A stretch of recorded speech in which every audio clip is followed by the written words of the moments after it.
ઓમ શ્રી ગણેશાય નમઃ. જય શ્રી કૃષ્ણ મિત્રો. ભીમ 11 નિર્જળા એકાદશીની પવિત્ર કથા આપણે સાંભળીશું. એનું મહાત્મ્ય સાંભળીશું, એનું કેટલું ફળ છે એ પણ સાંભળીશું અને સાથે વાર્તા પણ આપણે સાંભળીશું. ઓમ નમો ભગવતે વાસુદેવાય. મિત્રો, આજે હું તમને જેઠ શુક્લ પક્ષની નિર્જળા એકાદશીની કથા કહેવા જઈ રહી છું.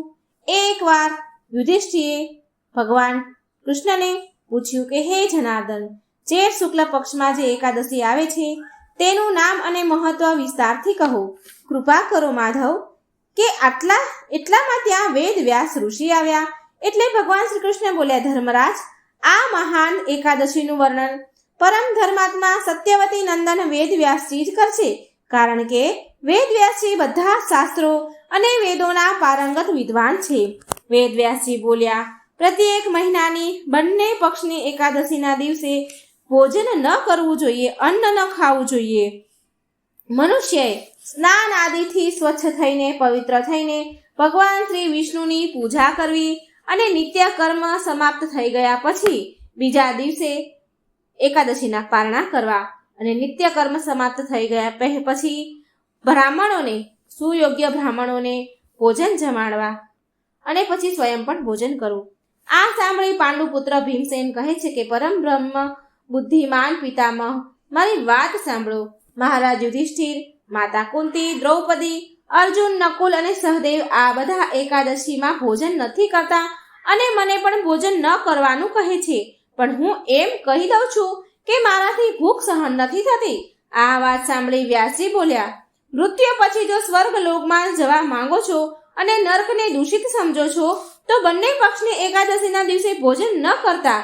તો ભીમસેન બોલ્યા, હે ઋષિવર, હું સાચી વાત કહું કે એકવાર ભોજન કર્યા પછી જ પણ મારાથી વ્રત નથી થઈ શકતું, તો ઉપવાસ કેવી રીતે કરું? હું કેવી રીતે કરી શકું? મારા ઉદરમાં જે ભૂખ નામની જે અગ્નિ છે તે સદાય પ્રજ્વલિત રહે છે. જ્યારે હું બહુ વધારે ખાઉં છું ને ત્યારે જ એ શાંત થાય છે. માટે હે મહામુનિ, એક વર્ષમાં માત્ર એક જ વાર ઉપવાસ કરી શકું છું, જેનાથી સ્વર્ગની પ્રાપ્તિ થાય, જેને કરવાથી હું કલ્યાણનો ભાગી થઈ શકું. કૃપા કરીને મને એવું કોઈ વ્રત બતાવો જેનું હું નિયમપૂર્વક પાલન કરી શકું. ત્યારે વ્યાસજી બોલ્યા, હે ભીમ, જેઠ માસમાં જે શુક્લ પક્ષમાં એકાદશી આવે છે તેનું નામ છે નિર્જળા એકાદશી. તું નિર્જળા એકાદશીના દિવસે નિષ્ઠાપૂર્વક વ્રત કર. માત્ર કોગળા કરવા માટે મુખમાં જળ નાખી શકાય છે, નહીં તો વ્રતનો ભંગ થશે. કોઈ પણ પ્રકારનું પાણી મોંમાં ન નાખવું, નહીં તો વ્રત ભંગ થઈ જશે.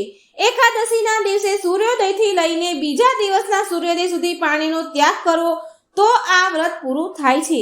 બીજા દિવસે દ્વાદશીના દિવસે નિર્મળ જળથી સ્નાન કરવું, બ્રાહ્મણો અથવા જરૂરિયાતમંદોને યથાશક્તિ દાન કરવું, આ બધું કાર્ય પૂરું કરીને ભોજન કરવું. વર્ષની જેટલી પણ એકાદશી છે એ બધી જ એકાદશીનું ફળ મનુષ્યને આ નિર્જળા એકાદશીમાં પ્રાપ્ત થઈ જાય છે. આ નિર્જળા એકાદશીના દિવસે મનુષ્ય પ્રાપ્ત એ ફળ કરી લે છે. આમાં કોઈ શંકા નથી. શંખ, ચક્ર અને ગદા ધારણ કરવા વાળા ભગવાન કેશવે મને કહ્યું હતું, જે મનુષ્ય બધું છોડીને મારા શરણમાં આવી જાય છે અને એકાદશીમાં નિરાહાર રહે છે તો એકાદશી કરનારા મનુષ્ય બધા પાપોમાંથી છૂટી જાય છે. એકાદશી વ્રત કરવા વાળા મનુષ્યની પાસે વિશાળ કાય, વિકરાળ આકૃતિવાળા કાળા રંગના દંડ તથા પાશધારી યમદૂત નથી આવતા. અંતકાળમાં પીતાંબરધારી સૌમ્ય સ્વભાવવાળા સુદર્શન ચક્ર ધારણ કરનારા અને મનની સમાન ગતિથી ચલાવવા વાળા ભગવાન વિષ્ણુના પાર્ષદ આવીને ભગવાન વિષ્ણુના ધામમાં લઈ જાય છે. માટે નિર્જળા એકાદશીનું વ્રત પૂરા મનથી શ્રદ્ધાપૂર્વક ઉપવાસ વ્રત કરવું જોઈએ. જો ભીમ, તું પણ નિર્જળા એકાદશીના દિવસે પાપોથી મુક્તિ મેળવવા માંગે છે, મુક્તિ મેળવવા પૂરા મનથી ઉપવાસ અને શ્રી હરિ ભગવાનનું પૂજન કર. સ્ત્રી હોય કે પુરુષ, તેના મોટામાં મોટા જો પાપ કર્યા હોય તો તે એકાદશીના પ્રભાવથી ભસ્મ થઈ જાય છે. જે મનુષ્ય તે દિવસે નિર્જળા એકાદશીનું પાલન કરે છે તો તે પુણ્યનું ભાગીદાર બને છે. તેમને એક પહોરમાં કોટી સ્વર્ણ મુદ્રા દાન કરવાનું ફળ મળે છે. મનુષ્ય નિર્જળા એકાદશીના દિવસે સ્નાન, દાન, જપ વગેરે જે પણ કરે છે તે બધું અક્ષય કહેવાય છે. આ સ્વયં ભગવાન શ્રી હરિનું કથન છે. નિર્જળા એકાદશીના દિવસે વિધિપૂર્વક ઉત્તમ રીતે ઉપવાસ કરીને મનુષ્ય વૈષ્ણવ પદને પ્રાપ્ત કરે છે. તે બ્રહ્મ હત્યા, શરાબ, જુગાર અને ગુરુદ્રોહી થવા છતાં પણ બધા જ પાપોમાંથી મુક્તિ થઈ જાય છે. હે કુંતી નંદન, નિર્જળા એકાદશીના દિવસે શ્રદ્ધાળુ સ્ત્રી પુરુષો માટે જો વિશેષ દાન અને કર્તવ્ય છે તો તે દિવસે પાણીમાં શયન કરનારા ભગવાન વિષ્ણુનું પૂજન અને ગાયનું દાન કરવું જોઈએ. તમારી દાન કરવાની શક્તિ અનુસાર પર્યાપ્ત દક્ષિણા અને ભાત ભાતની મીઠાઈઓ યથાશક્તિ પ્રમાણે યથાપૂર્વક બ્રાહ્મણોને સંતુષ્ટ કરવા જોઈએ. ભીમ આવું કરવાથી બ્રાહ્મણ અવશ્ય સંતુષ્ટ થાય છે અને તેના સંતુષ્ટ થવાથી શ્રી હરિ ભગવાન મોક્ષ પ્રદાન કરે છે.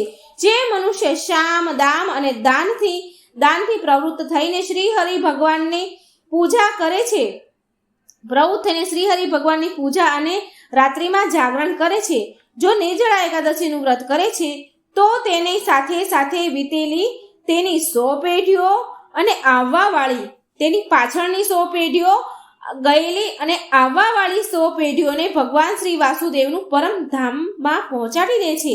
એટલું પુણ્યશાળી આ વ્રત છે. નિર્જળા એકાદશીના દિવસે અનાજ, વસ્ત્ર, ગાય, જળ, શૈયા, સુંદર આસન, કમંડલ અને છત્રીનું દાન કરવું જોઈએ. જે મનુષ્ય જૂતા ચપ્પલનું દાન કરે છે તે મનુષ્ય સોનાના વિમાનમાં બેસીને સ્વર્ગલોકમાં પ્રતિષ્ઠિત થાય છે.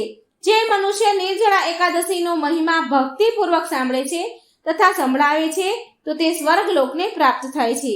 ચતુર્દશી યુક્ત અમાવસના દિવસે સૂર્યગ્રહણના સમયે શ્રાદ્ધ કરીને મનુષ્ય જે ફળને પ્રાપ્ત કરે છે તે જ ફળ નિર્જળા એકાદશીના મહાત્મને સાંભળવાથી પ્રાપ્ત થાય છે. એકાદશીના દિવસે દંતમંજન કરી એટલે કે બ્રશ કરીને આ નિયમ લેવો જોઈએ. હું ભગવાન કેશવની પ્રસન્નતા માટે આવી પ્રાર્થના કરવી કે હું ભગવાન કેશવની પ્રસન્નતા માટે એકાદશીમાં નિરાહાર રહીને આચમનના સિવાય બીજા જળનો ત્યાગ કરીશ. દ્વાદશીના દિવસે દેવ દેવેશ્વર ભગવાન વિષ્ણુને ગંધ, પુષ્પ અને સુંદર વસ્ત્રથી વિધિપૂર્વક પૂજન કરીને જળનો ઘડો ભરીને સંકલ્પ કરવો. આ રીતે ભગવાનને પ્રાર્થના કરવી, ઉચ્ચારણ કરવું, આ મંત્ર બોલવો. આ સંસાર રૂપી સાગરમાંથી તારવા વાળા હે દેવાધિદેવ ઋષિકેશ, આ જળના ઘડાનું દાન કરવાથી મને પરમ ગતિને પ્રાપ્તિ થાય. આવું બોલવું. આવું કરવાથી મનુષ્ય ભગવાન વિષ્ણુના પાસે પહોંચીને આનંદનો અનુભવ કરે છે. જે મનુષ્ય આ પ્રકારે પૂર્ણ રૂપથી પાપનાશીની નિર્જળા એકાદશીનું વ્રત કરે છે તે બધા જ પાપોમાંથી મુક્ત થઈને પરમાનંદને પ્રાપ્ત થાય છે. નિર્જળા એકાદશીનું મહત્વ સાંભળીને પાંડુ પુત્ર ભીમે નિર્જળા એકાદશીનું વ્રત આરંભ કરી દીધું. ત્યારથી નિર્જળા એકાદશીને ભીમ એકાદશી અને પાંડવ એકાદશીના નામે ઓળખાવા લાગી. હવે આવો સાંભળીએ આપણે નિર્જળા એકાદશીની એક લોકકથા. એકવાર એક આદમીના નવા લગ્ન થયા હતા. તેની પત્ની તેના પિયર ગઈ હતી અને તે તૈયાર થઈને તેની પત્નીને લેવા માટે જઈ રહ્યો હતો તેના સાસરા જતો હતો. રસ્તામાં તેણે એક ગાયને તળાવમાં જતી જોઈ. તે ગાય પાણી પીવા માટે તળાવમાં ઉતરી ગઈ, પણ તે કિચડ હોવાના કારણે તે બહાર નીકળી ન શકી. તે અંદર ફસાઈ ગઈ. ગાયે જ્યારે આ આદમીને ત્યાંથી નીકળતા જોયો તો તે ગાયે તેની જોડે મદદ માંગવા લાગી. પણ તે આદમી બોલ્યો કે મેં તો નવા કપડાં પહેર્યા છે અને હું મારા સાસરે જઈ રહ્યો છું. જો હું તારી મદદ કરવા માટે પાણીમાં ઉતરીશ તો મારા કપડાં ગંદા થઈ જશે. અને પછી તેની વાત સાંભળીને ગૌ માતા તો ઉદાસ થઈ ગયા અને ગાય માતા કિચડમાં ફસાવતા જઈ રહ્યા હતા. ઊંડા કિચડમાં ઉતરવા લાગ્યા અને અંતે પાણીમાં ડૂબી ગયા. પછી ગાયે તે આદમીને શ્રાપ દીધો કે હવે 8 પહોર બાદ તું ગધેડો બની જઈશ. આ સાંભળી તે આદમી ડરી ગયો અને તેની ભૂલ માટે ગૌ માતાને માફી માંગવા લાગ્યો. પણ ત્યાં સુધીમાં તો બહુ મોડું થઈ ગયું હતું. ગાય માતા પાણીમાં ડૂબી ગયા હતા. તે આદમી ઉદાસ મનથી સાસરે પહોંચ્યો અને ત્યાં પહોંચતા તેની પત્નીને ઘરે જવા માટે કહ્યું. ત્યારે તેના સાસુ સસરા તેને આગ્રહ કરે છે, એક રાત રોકાવા માટે કહે છે. કહ્યું કે હજી હમણાં જ આવ્યા છો, કમસે કમ એક રાત તો રોકાઈને જાઓ. પણ તે આદમી કંઈ સાંભળવા માટે તૈયાર થતો નથી.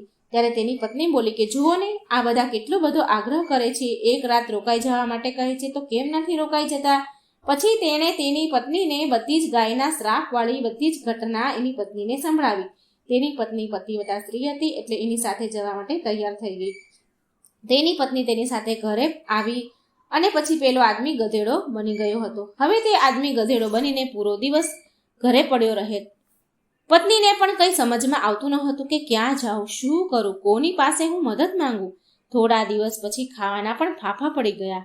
હવે ગધેડો બનેલો એનો પતિ એનો આદમી એની પત્નીને કહે છે કે મને બહાર લઈ જઈને તું મજૂરી કર, જેનાથી ઘરમાં ખાવા પીવાનો સામાન આવી શકે. પતિની વાત સાંભળીને તે પત્ની માની ગઈ અને તે ગધેડાને લઈને બહાર કામ શોધવા માટે નીકળી પડી. તેના નગરમાં રાજા તેના મહેલની બહાર કૂવો ખોદાવી રહ્યો હતો. કૂવામાંથી નીકળેલી માટીને દૂર ફેંકવાનું કામ હવે તે સ્ત્રીને મળી ગયું. ગધેડાની પત્નીને એ કામ મળી ગયું. તે સ્ત્રી માટીનું તગારું તેના માથા ઉપર મૂકીને લઈ જતી હતી. આ જોઈને ત્યાંના કામ કરનારા લોકો એ સ્ત્રીને એવું કહે કે તારી પાસે તો ગધેડો છે, તો તું આ માટી તારા માથા ઉપર કેમ ઉપાડે છે? તું આ માટી ગધેડાની પીઠ પર મૂકીને કામ કેમ નથી કરતી? આ સાંભળી તે સ્ત્રી તેમના સવાલનો જવાબ દીધા વગર જ નીકળી જતી અને તેનું કામ કર્યા કરતી. અને ત્યાંનો રાજા પણ કૂવાના કામકાજને તેની આંખોથી જોઈ રહ્યો હતો. અને રાજાને પણ આ જોઈને ખૂબ આશ્ચર્ય થતું હતું. હવે આ પ્રકારે ઘણા બધા દિવસો વીતી ગયા. જ્યારે રાજાની આ વાતને જાણવાની ઉત્સુકતા વધી તો તેણે તેના સૈનિકને એક દિવસ એના સૈનિકને તે સ્ત્રીને બોલાવવા માટે મહેલમાં મોકલ્યો. જ્યારે તે સ્ત્રી રાજાના દરબારમાં આવી તો રાજાએ તે સ્ત્રીને પૂછ્યું કે હું રોજ જોઉં છું કે તું ક્યારેય ગધેડાને માટી ઉઠાવવા માટે નથી વાપરતી. આ જોઈને મને બહુ હેરાની થાય છે. શું કારણ છે? ત્યારે એ સ્ત્રી બોલી કે આ ગધેડો નથી પણ મારો પતિ છે. તે સ્ત્રીએ ગાય માતાએ જે શ્રાપ આપ્યો હતો એ પૂરી ઘટના રાજાને સંભળાવી. રાજાએ તેના નગરના વિદ્વાન પંડિતોને બોલાવીને આનો ઉપાય પૂછ્યો. ત્યારે એક પંડિતે કહ્યું કે જો કોઈ તેની 108 એકાદશીનું ફળ આને આપી દે તો આ આદમી તેના અસલ રૂપમાં આવી જશે. રાજાએ તેના નગરમાં પૂછપરછ કરાવી કે કોઈએ 108 એકાદશી કરી છે તો એનું ફળ આપે. પણ આખા નગરમાં પૂછ્યા પછી રાજાના સૈનિકોને એક ડોશીમાં મળ્યા. તેણે પૂરી 108 એકાદશી કરી હતી. રાજાના સૈનિકો તે ડોશીને લઈને રાજાના મહેલમાં લઈને આવ્યા. રાજાએ તે ડોશીમાને કહ્યું કે તમે આ ગધેડાને 108 એકાદશીનું ફળ આપી દો તો હું તમને ખૂબ ધન આપીશ. ત્યારે તે ડોશીમા બોલ્યા, મહારાજ, મને તમારા ધનની કોઈ લાલસા નથી, પણ છતાંય હું મારી 107 એકાદશીનું ફળ આને હું આપી શકું છું, પણ નિર્જળા આ એક એકાદશીનું ફળ હું આને નહીં આપું, કારણ કે માત્ર નિર્જળા એકાદશીનું વ્રત એનું ફળ પૂરા વર્ષના એકાદશીનું ફળ પ્રાપ્ત કરી શકાય છે. માત્ર નિર્જળા એકાદશીથી પૂરા વર્ષનું ફળ મળે છે. વિષ્ણુધામની પ્રાપ્તિ થાય છે. મારી તો હવે ઉંમર થઈ ચૂકી છે. હવે આગળની નિર્જળા એકાદશી આવવાના પહેલા જો હું મરી ગઈ તો મને આ નિર્જળા એકાદશીના ફળ સ્વરૂપ ભગવાન વિષ્ણુના ધામમાં સ્થાન મળશે. આટલું કહીને તે ડોશીએ 107 એકાદશીનું ફળ તે ગધેડાને આપી દીધું, જેના પરિણામ સ્વરૂપ તે તેના અસલ રૂપમાં આવી ગયો. પરંતુ એક એકાદશીના કારણે તેનું શરીર આદમી જેવું તો થઈ ગયું, પણ ગધેડાની પૂંછડી ન ગઈ. પૂંછડી ગધેડાની એમની એમ રહી. એકાદશી વ્રત બધી જ એકાદશીઓમાંથી નિર્જળા એકાદશીનું મહત્વ જાણ્યા પછી તે પતિ પત્ની, રાજા અને નગરના બધા જ લોકો બધી જ એકાદશીનું વ્રતનું પાલન કરવા લાગ્યા. અને એકાદશીના વ્રતના પ્રભાવથી તે આદમીની ગધેડાની પૂંછડી પણ ચાલી ગઈ અને આખું નગર સુખ સમૃદ્ધિથી ભરાઈ ગયું. તો મિત્રો, આટલી મહત્વપૂર્ણ, આટલી ફળદાયી આ નિર્જળા એકાદશી છે. આ એક એકાદશી કરવાથી આખા વર્ષની એકાદશીનું ફળ મળે છે.